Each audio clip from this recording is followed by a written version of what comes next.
Xitayning Sharqi Turkistondagi bostirish siyosatlari tanqidga uchrayotgan bir vaqtda Shi Jinping doiralarining yana bir harakati diqqatni tortdi. Qur'on, Injil va Budda nomlarining Xitoy Kommunist partiyasining ideologiyasiga masalda qaytadan tarjima qilinganligi bildirildi. O'tgan oyda Xitoy Kompartiyasi Markaziy siyosiy byurosining a'zosi Wang Yingning riyosatchiligida Xitoydagi har qaysi dinlarning vakillari qatnashgan bir yig'in o'tkazilgan. Wang Yingning yig'inda har qaysi dinlarning Xitoy madaniyati va Kompartiya ideologiyasiga uyg'un holda imzolash kerakligini aytgan. Xitoy Xinhua agentligining xabar qilishicha, diniy mazmunlarning kam-ko'tsiz shaklda qarab chiqarilishi va zarur bo'lganda nomuvofiq mazmunlarning o'zgartirilib, yangidan tarjima qilinish kerakligi bildirilganmish.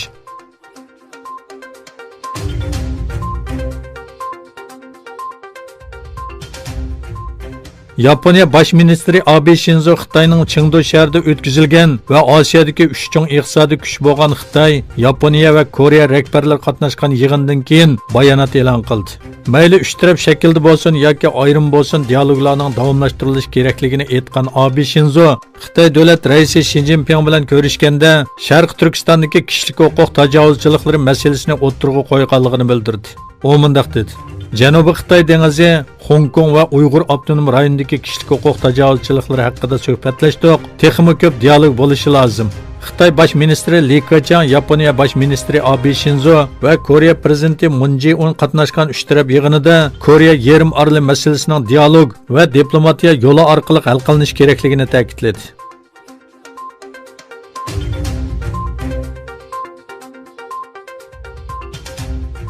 Yalova shahar boshlig'i Vafa Salman Xitoyning Sharqi Turkistonda Uyg'urlarga qilayotgan zulmi sababli Xitoyning Panjin shahri bilan bo'lgan qarindosh shahar munosabatini amaldan qoldirganligini bildirdi.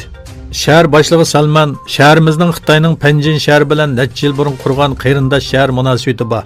Yalova shaharlik hukumat Sharqi Turkistondagi zulmga norozilik bildirish uchun Panjin shahri bilan bo'lgan munosabatimizni vaqtli to'xtatdik.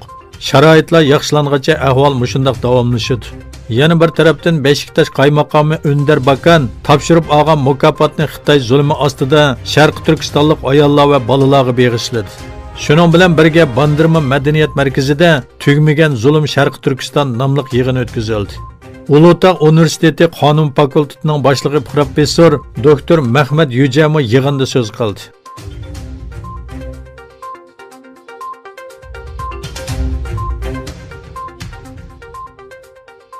Amerika prezidenti Donald Trump Xitoy bilan bo'lgan savdo kelishimining davomlashganligini bildirdi. U Xitoy bilan savdo kelishimining bitganligini, rasmiyat bo'yicha imzo qo'yish qolganligini aytdi. Muxbirlarning savollariga javob bergan Trump, bir imzo qo'yish murosimi o'tkazamiz. Imzo murosimiga Xitoy davlat raisi Shi Jinping bilan birga qatnashamiz dedi.